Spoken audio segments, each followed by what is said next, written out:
Então, oi, para quem não me conhece, sou a Maria Belém Perez Vitas, sou residente do primeiro ano do programa PEM do CPET, AMIP, tá? Hoje a gente vai conversar sobre diagnóstico e manejo de um paciente com insuficiência respiratória aguda, tá? Assim, a sequência da aula vai ser iniciada por conceito, né? O conceito de insuficiência respiratória aguda, discutir a classificação, que ela vai ajudar no próprio manejo do paciente, o mecanismo fisiopatológico da insuficiência respiratória e a aplicação do próprio conhecimento fisiopatológico em diferentes situações clínicas que vão levar ao manejo.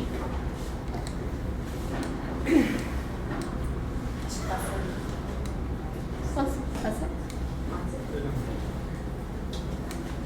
Ok. Conceito, então. A insuficiência respiratória aguda, ela é definida como uma incapacidade do sistema respiratório em manter a ventilação e a oxigenação do organismo. Tá? É um conceito definido para insuficiência respiratória aguda. Ela pode ser classificada em dois tipos. Tá? Tipo 1, considerada hipoxêmica, onde a falha está na troca gasosa, e tipo 2, ventilatória, onde tem falha no volume minuto do paciente. Tá? Hipoxêmica a gente consegue definir pela gasometria também, por uma pressão arterial de oxigênio menor a 60 milímetros de mercúrio. E no tipo 2, na própria gasometria um gás, a pressão arterial de CO2 acima de 45. Tá? Para que a gente faz essa classificação?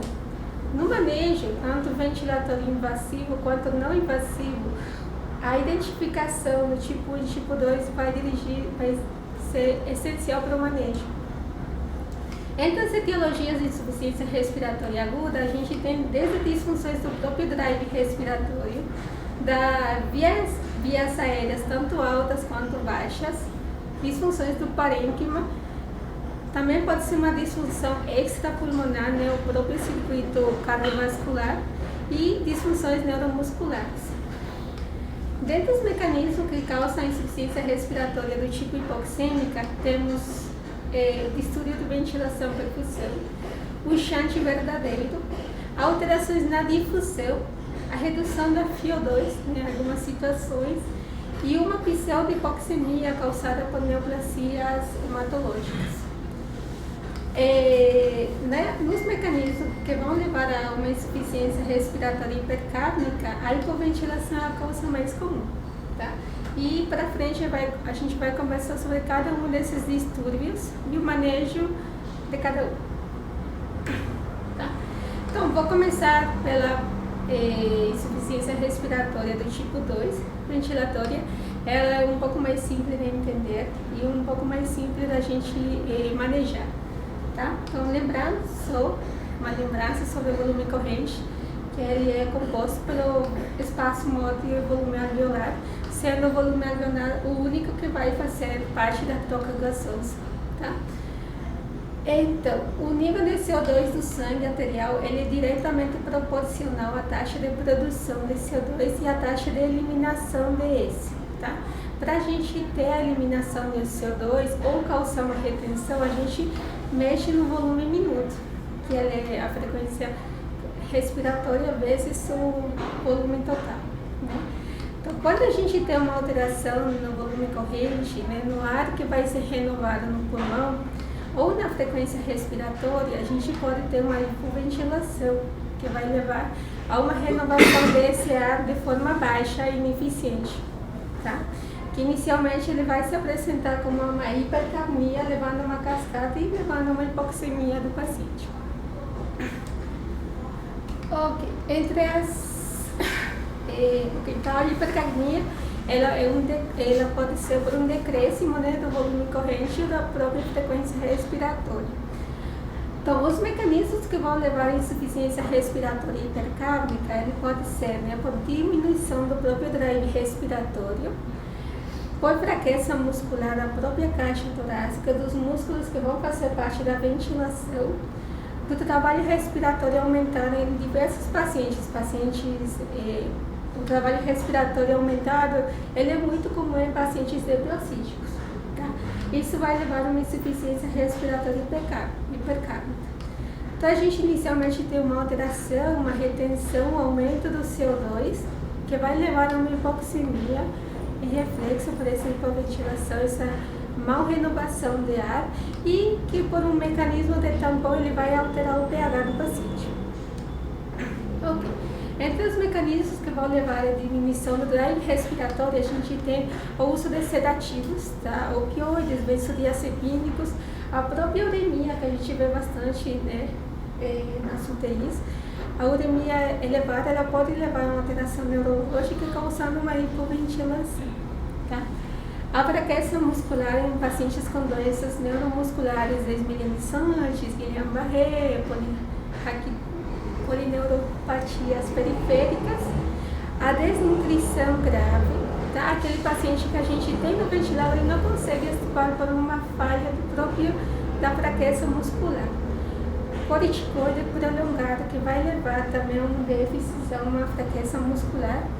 E quando a gente fala sobre o mecanismo do trabalho respiratório aumentado, a gente tem a inércia da obesidade, o próprio pico intrínseco que ele pode estar em pacientes com doenças obstrutivas, obstrução da via aérea tanto alta quanto baixa, uma alteração da anatomia da caixa torácica com a escoliose e o próprio trauma torácico, assim como o derrame pleural. Okay. Uma forma gráfica de expressar o trabalho respiratório aumentado é um paciente normal, a gente tem a força muscular adequada, né? E ela consegue se autorregular para diferentes cargas de trabalho.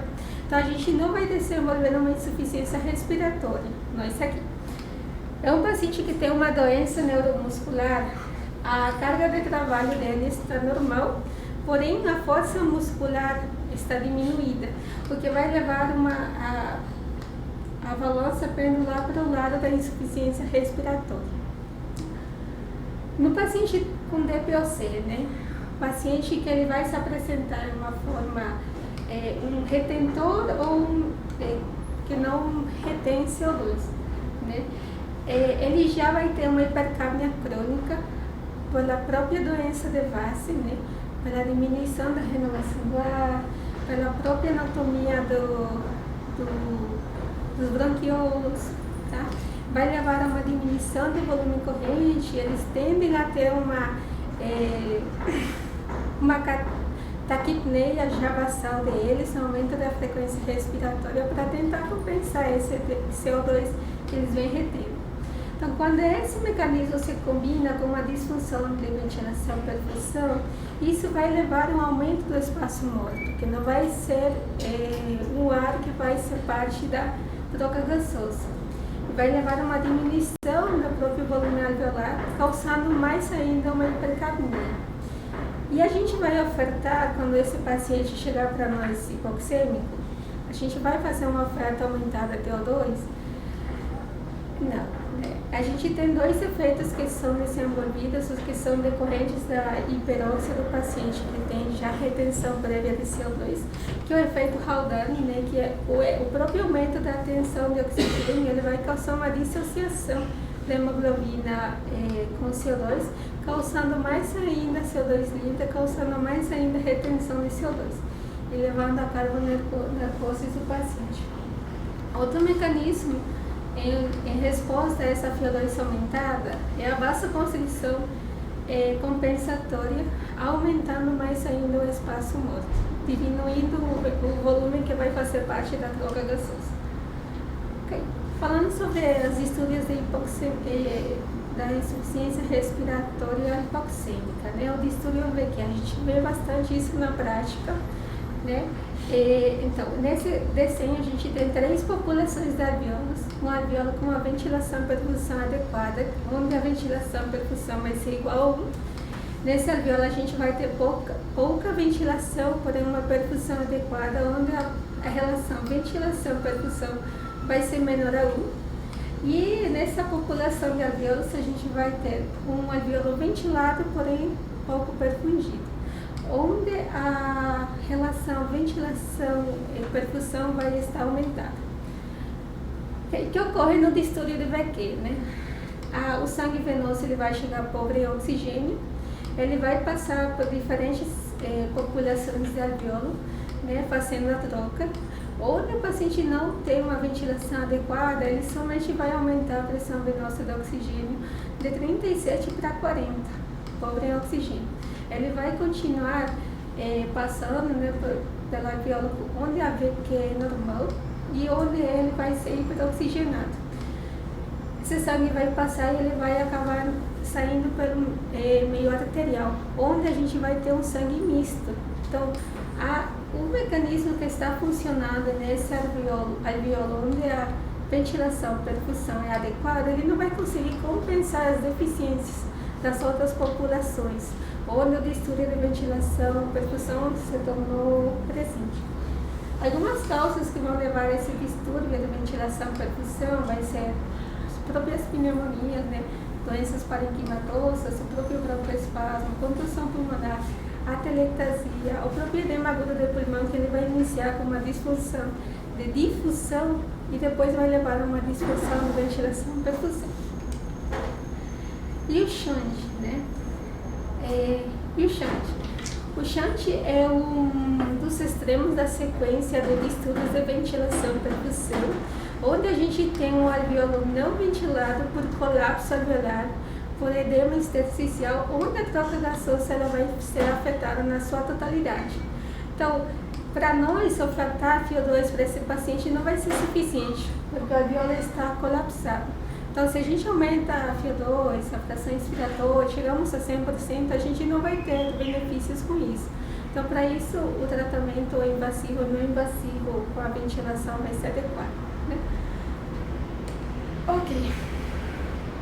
E assim, a gente já falou sobre o estudo de ventilação e perfusão, sobre o shunt, né? O shunt verdadeiro na síndrome da angústia respiratória, SARA.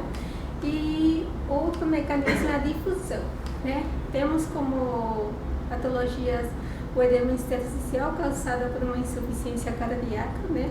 A inflamação em doenças pulmonares intersticiais, a fibrose nas doenças com fibrose cística, e a gente pode ter uma hipoventilação alveolar, né, como resposta a um broncoespasmo.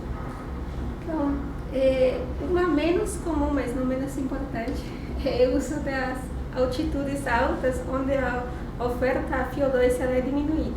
Para quem não conhece, ela faz bonita e imagem, tá? Onde a gente está a uma altura de 6.000 metros acima do mar. Então, a oferta de FiO2 por paciente, para nós, é bem diminuída. Tem que ir. Okay. Então, como que a gente vai identificar, né? A importância da gente saber a fisiopatologia e a identificação de uma insuficiência respiratória aguda. Como que ele vai se apresentar? A gente vai colher a história clínica, né? No caso de uma insuficiência, uma história clínica bem rápida, se o paciente fez uso de alguma medicação, se o paciente teve intoxicação, né? Se ele teve uma queda, se ele tem já uma doença prévia. O próprio exame físico, que a gente vai ver sinais e alarmes que ele vai mostrar claramente que o paciente está em insuficiência respiratória. A monitorização não invasiva, por meio de exames complementares, seja eles laboratoriais, a própria gastrometria, exames de imagem, né? Raio-X, o próprio ultrassom que a gente tem beira-leito. Ok. Entre as manifestações clínicas, a gente pode ter desde uma alteração, né, do estado mental, pela própria hipoxemia ou pelo aumento de CO2 no organismo, variando desde uma agitação, né, o paciente que está agitado, a uma sonolência, né? A gente vê a evidência do aumento do trabalho respiratório. Então, o paciente vai se apresentar, alguns em crianças, né, mais comum, batimento de ácido de nariz, nos pacientes idosos ou nos adultos, o uso de musculatura acessória, né, o uso de músculos intercostais, retenção de fúrcula, a retração supraesternal, a própria alteração da frequência respiratória, desde uma bradipneia, né, por uma hipoventilação, que vai levar a uma hipoventilação ou uma taquipneia. Pode se apresentar com cianosis periférica de língua, boca, extremidades, tá? e alguns testes que vão ajudar no diagnóstico, né? Desde a própria oximetria de pulso, que a gente tem bem fácil de acesso, né? Que ele vai estimar a saturação arterial de hemoglobina. Porém, pacientes, por exemplo, grandes queimados, onde essa saturação vai ser normal, porém ela não é fidedigna, né, em pacientes grandes queimados. Quando a gente tem a ligação da hemoglobina com dióxido de carbono. Exames de imagem que eles podem ajudar, né, a própria ultrassom beta-leto para avaliar congestão, próprio pneumotórax, doenças mais agudas, raio-x de tórax e, se a gente tiver um paciente mais compensado, uma tomografia de tórax. Alguns testes adicionais, como eletrólitos, ou o próprio hematócrito, né, que faz parte do delírio de O2. Na gasometria arterial, a gente pode ter gases arteriais, né, a avaliação de gases, tanto de O2 quanto CO2, o próprio bicarbonato que ele faz, o próprio pH como mecanismo de compensação, tá? Assim, a gente poderia fazer com a gasometria o cálculo do gradiente alveolo-arterial, tá? Mas, para isso, a gente precisa saber a que altura a gente se encontra em Curitiba. Tá? Em São Paulo, é 130 a constante que é utilizada.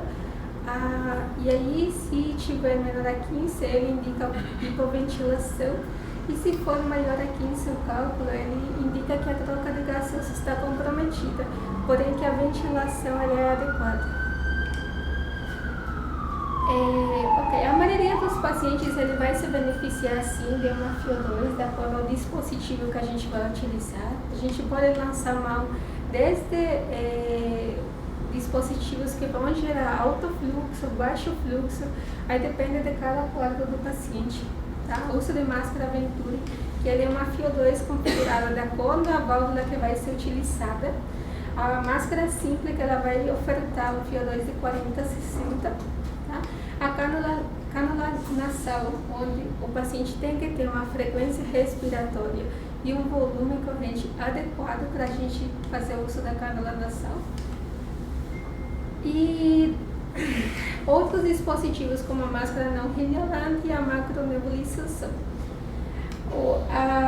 Na fase segura, a gente pode lançar mão do uso de uma bolsa máscara, tá?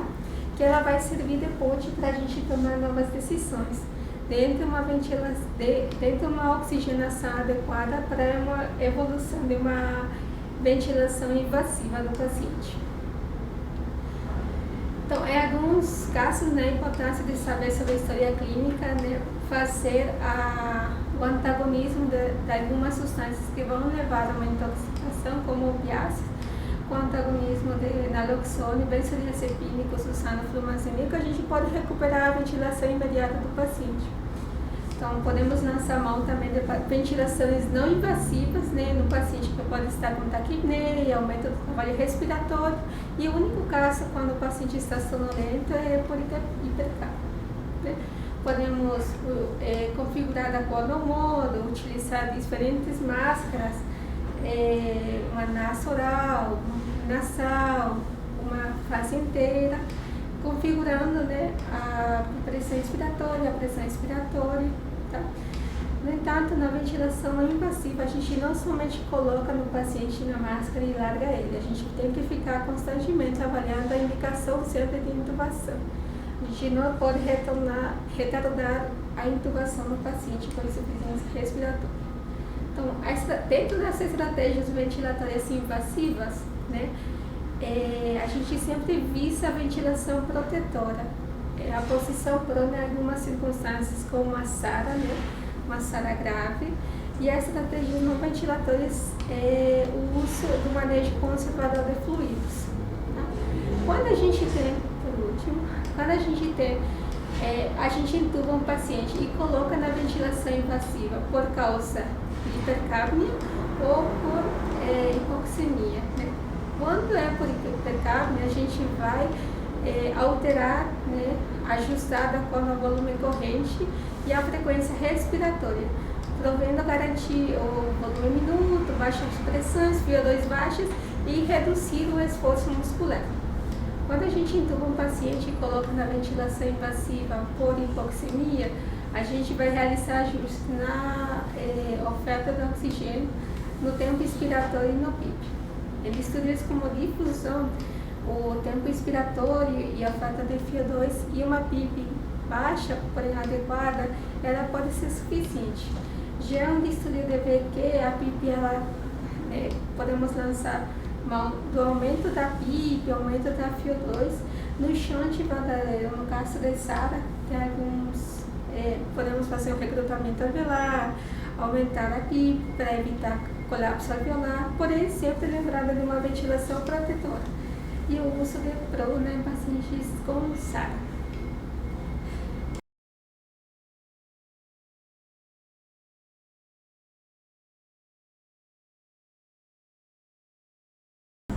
É muito importante a gente saber ciência respiratória, mas eu acho que dentro da UTI, eu sempre falo, a gente tem suporte, né? Então a gente tem que saber qual é o paciente que tem risco de desenvolver insuficiência respiratória, porque uma vez que ele desenvolveu insuficiência respiratória, ele já sabe o que tem que fazer hoje. Tem que entubar o paciente, manejar o paciente, entender qual é o distúrbio dele. Então o mais importante, acho que pra gente é, antes disso, insuficiência respiratória, o paciente tem dispneia. Todo paciente tem dispneia, a gente falou ontem, tem duas causas, ou é cardíaco ou não cardíaco. E se ele vai desenvolver, a gente tem que tentar fazer com que ele não chegue na insuficiência respiratória. Uma vez chegado, tentar identificar, que você explicou bem certinho quais são os perfis, qual é o paciente, qual vai ser a ventilação, como a gente pode ofertar oxigênio, e fazer um tratamento específico. Não é o foco a gente ficar falando de tratamento específico de cada um, era mais dar uma introdução, que você vai ter nas próximas aulas. Mas eu gostei, foi super bom. Só lembrar disso, quando chegar em insuficiência respiratória é a fase final, digamos assim. É intubação, é o manejo. Então tentar identificar qual é o paciente que tem o risco de desenvolver. Porque você falou algumas estratégias que a gente pode fazer, né, antes de ter que levar o paciente para intubação, seja uma VNI, medicamento, né, técnica trombólise, a gente consegue resolver o paciente. Basicamente é isso. É só uma coisa assim que acho que é importante a gente não focar muito no tempo inspiratório para arrumar, digamos assim, a PO2, né? A gente focar mais em PIP e FI. O tempo inspiratório ele vai mexer um pouco mais no volume minuto ali do que no oxigênio. Então só cuidar um pouco, às vezes pega o paciente hipoxêmico, vai ficar tentando mexer ali no tempo inspiratório, vai ficar alterando o CO2 e não vai mexer muito no PO2. E conhecer o doente é importante. Acho que você e o Douglas estavam lá no instituto quando tinha aquela paciente que a saturação basal dela era 70 e poucos por cento e cada vez que ela ia para a enfermaria ela voltava com carbo-narcose. A paciente de DPOC, já com hipertensão pulmonar, fase terminal da doença. A saturação dela em casa era 80, quando ela estava muito bem, 82. Então ela foi para o hospital com DPOC exacerbado, melhorou a infecção, foi de alta para a enfermaria. Não ficou 24 horas, voltou com 15 litros de massa de reservatório, com PCO2 de 115, rebaixada. Daí a gente baixava o O2, fazia VNI, melhorava, ela voltava para os 90, basal dela de PCO2, 78, 80 de saturação, ficava Glasgow 15, a gente dava aula, voltava com 15 litros de O2.